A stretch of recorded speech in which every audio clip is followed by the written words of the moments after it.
Item ಯಾವುದೇ ಇರಲಿ try ಮಾಡಿ ಆಚಿ ಚಿಕನ್ ಮಸಾಲಾ. ಬಿಡದಿ ಟೌನ್ಶಿಪ್ ನಿರ್ಮಾಣಕ್ಕೆ ಜೆಡಿಎಸ್ ವಿರೋಧಿಸಿ ಬೃಹತ್ ಹೋರಾಟಕ್ಕೆ ಮುಂದಾಗಿದೆ. ರಾಜ್ಯ ಸರ್ಕಾರ ಹೊರಡಿಸಿರುವ ಅಧಿಸೂಚನೆಗೆ ಬ್ರೇಕ್ ಹಾಕಬೇಕೆಂದು ಜೆಡಿಎಸ್ ಪಣ ತೊಟ್ಟಿದೆ. ಈ ನಿಟ್ಟಿನಲ್ಲಿ ಇಂದು 8 ಹಳ್ಳಿಗಳಲ್ಲಿ ಜೆಡಿಎಸ್ ಪಾದಯಾತ್ರೆ ನಡೆಸಿದೆ. ಜೆಡಿಎಸ್ ಯುವ ನಾಯಕ ನಿಖಿಲ್ ಕುಮಾರಸ್ವಾಮಿ ನೇತೃತ್ವದ ಪಾದಯಾತ್ರೆಯಲ್ಲಿ ಜೆಡಿಎಸ್ ಶಾಸಕರು ಭಾಗಿಯಾಗಿ ನಾವು ರೈತರ ಪರ ಇದ್ದೇವೆ ಅನ್ನೋ ಸಂದೇಶ ಸಾರಿದ್ದಾರೆ. ಬಿಡದಿ ಟೌನ್ಶಿಪ್ ವಿರೋಧಿಸಿ ದಳಪತಿಗಳ ಕೆಂಡ.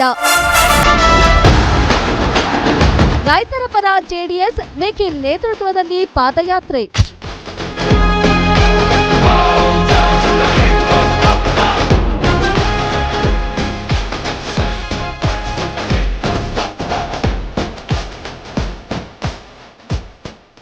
ಬಿಡದಿ ಟೌನ್ಶಿಪ್ ಮಾಡೇ ಮಾಡ್ತೀನಿ ಎಂದು ಸಿಎಂ ಡಿಕೆ ಶಿವಕುಮಾರ್ ಜಿದ್ದಿಗೆ ಬಿದ್ದಿದ್ರೆ ಅತ್ತ ಯಾವುದೇ ಕಾರಣಕ್ಕೂ ಟೌನ್ಶಿಪ್ ಮಾಡೋಕೆ ಬಿಡೋದಿಲ್ಲ ಅಂತ ದಳಪತಿಗಳು ಟಾಂಗ್ ಕೊಡ್ತಿದ್ದಾರೆ.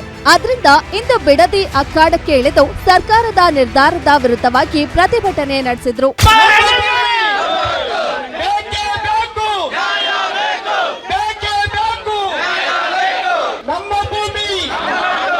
ಕೇಂದ್ರ ಸಚಿವ ಎಚ್.ಡಿ. ಕುಮಾರಸ್ವಾಮಿ ಮತ್ತು ಸಿಎಂ ಡಿಕೆ ಶಿವಕುಮಾರ್ ನಡುವೆ ಪ್ರತಿಷ್ಠೆಗೆ ಕಾರಣವಾಗಿರೋ ಬಿಡದಿ ಟೌನ್ಶಿಪ್ ವಿವಾದ ದಿನೇ ದಿನೇ ತಾರಕಕ್ಕೇರ್ತಿದೆ. ಮೊದಲ ಹಂತದ ಹೋರಾಟದ ಭಾಗವಾಗಿ ಇಂದು ಭೂಸ್ವಾಧೀನವಾಗುವ 8 ಗ್ರಾಮಗಳಲ್ಲಿ ನಿಖಿಲ್ ಕುಮಾರಸ್ವಾಮಿ ಪಾದಯಾತ್ರೆ ನಡೆಸಿದ್ರು. ಅಂಚಿಪುರ ಗ್ರಾಮದಿಂದ ಆರಂಭವಾದ ಪಾದಯಾತ್ರೆ ಅಂಚಿಪುರ ಕಾಲೋನಿ, ಬನ್ನಿಕೀರಿ, ಮೆರವೇಗೌಡನದೊಡ್ಡಿ, ಗುಂಡುತೋಪು, ಗೊಲ್ಲಹಳ್ಳಿ, ಕೋಡಿಪಾಳ್ಯ ಮೂಲಕ ಸಾಗಿ ಹೊಸೂರಿನಲ್ಲಿ ಅಂತ್ಯಗೊಂಡಿತು. ಜೆಡಿಎಲ್ಪಿ ನಾಯಕ ಸಿಬಿ ಸುರೇಶ್ ಬಾಬು, ಶಾಸಕರಾದ ಜಿಡಿ ಹರೀಶ್ ಗೌಡ, ಎ ಮಂಜು, ಕೆಆರ್ಪೇಟೆ ಮಂಜುನಾಥ್, ಎಂಟಿ ಕೃಷ್ಣಪ್ಪ ಸೇರಿದಂತೆ ಸಾವಿರಾರು ಮಂದಿ ಜೆಡಿಎಸ್ ಕಾರ್ಯಕರ್ತರು, ರೈತರು ಭಾಗಿಯಾಗಿದ್ದು ವಿಶೇಷವಾಗಿತ್ತು.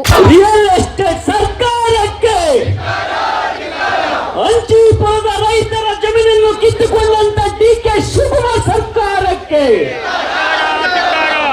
ಇನ್ನು ಅಂಚಿಪುರ ಗ್ರಾಮದಲ್ಲಿ ಪಾದಯಾತ್ರೆ ಆರಂಭಿಸಿದ ನಿಖಿಲ್ ಕುಮಾರಸ್ವಾಮಿ ಹಳ್ಳಿಗಳಲ್ಲಿನ ರೈತರನ್ನ ಉದ್ದೇಶಿಸಿ ಮಾತನಾಡಿದ್ರು. ನಮ್ಮ ಮುಖ್ಯಮಂತ್ರಿಗಳು ಯಾವುದೇ ಪ್ರಾಜೆಕ್ಟ್ 30,000 ಕೋಟಿಗಿಂತ ಕಡಿಮೆ ವಹಿವಾಟಿಗೆ ಕೈ ಹಾಕಲ್ಲ. ಕಸ ವಿಲೇವಾರಿಯಲ್ಲೂ 30 ಕೋಟಿ. ಈ ಪಾದಯಾತ್ರೆ ಆರಂಭ ಅಷ್ಟೇ, ಮುಂದೆ ವಿಧಾನಸೌಧ ಚಲೋಗೂ ಸಿದ್ಧರಿದ್ದೇವೆ ಅಂದರು. ಸುಮಾರು 11 ಕಿಲೋಮೀಟರ್ ಪಾದಯಾತ್ರೆಯನ್ನ ಅಂಚಿಪುರ ಗ್ರಾಮದಿಂದ ಪ್ರಾರಂಭ ಮಾಡ್ತಾ ಇದ್ದೇವೆ. ಹೊಸೂರಿನವರೆಗೂ ಹೋಗಿ ಎಲ್ಲರೂ ಕೂಡ ನಮ್ಮ ಜೊತೆಯಲ್ಲಿ ಹೆಜ್ಜೆಯನ್ನ ಹಾಕ್ತಾ ರೈತರ ಜೊತೆಯಲ್ಲಿ ಜನತಾದಳ ಪಕ್ಷ ಕೇವಲ ಭಾಷಣಕ್ಕೆ ಸೀಮಿತವಾಗಿಲ್ಲ, ನಿಜಕ್ಕೂ ನಿಮ್ಮ ಜೊತೆಯಲ್ಲಿ ವಾಸ್ತವ ಸ್ಥಿತಿಯಲ್ಲಿ ಗಟ್ಟಿಯ ನಿಲುವಿಂದ ನಿಮ್ಮ ಜೊತೆಯಲ್ಲಿ ಜನತಾದಳ ಪಕ್ಷ ನಿಂತಿದೆ ಅಂತಕ್ಕಂಥದ್ದನ್ನ ಇವತ್ತು ಬಹುಶಃ ಒಂದು ದಿನದ ಪಾದಯಾತ್ರೆಯಿಂದ ನಾವು ಇದನ್ನು ಸಾಬೀತು ಮಾಡಲಿಕ್ಕಾಗಲಿಲ್ಲ. ಬಿಡದಿ ಟೌನ್ಶಿಪ್ ನಿರ್ಮಾಣ ವಿಚಾರದಲ್ಲಿ ಕಾದು ನೋಡುವ ತಂತ್ರ ಅನುಸರಿಸುತ್ತಿರೋ ಎಚ್.ಡಿ. ದೇವೇಗೌಡರು ಸಿಎಂ ಡಿಕೆ ಶಿವಕುಮಾರ್ಗೆ ಪತ್ರ ಬರೆಯಲು ಚಿಂತನೆ ನಡೆಸಿದ್ದಾರೆ. ಯೋಜನೆ ಕೈಬಿಡದಿದ್ರೆ ಬೀದಿಗೆ ಇಳಿಯುತ್ತೇನೆ ಅಂತ ಎಚ್ಚರಿಸಲಿದ್ದಾರೆ. ಕುಮಾರಸ್ವಾಮಿ ಅವರು ಕೂಡ ಬೀದಿಗಿಳಿದು ಹೋರಾಟ ಮಾಡಲು ಸಿದ್ಧತೆ ನಡೆಸಿದ್ದಾರೆ.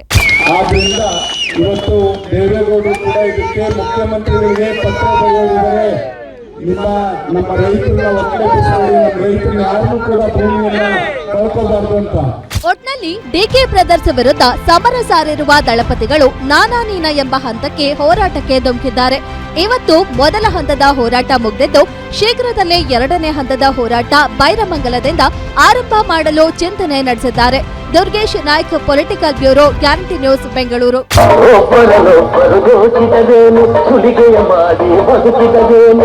ಕೊಲೆಯನ್ನು ಮಾಡಿದರೇನು, ಅನ್ಯಾಯ ಮಾಡಿದರೆ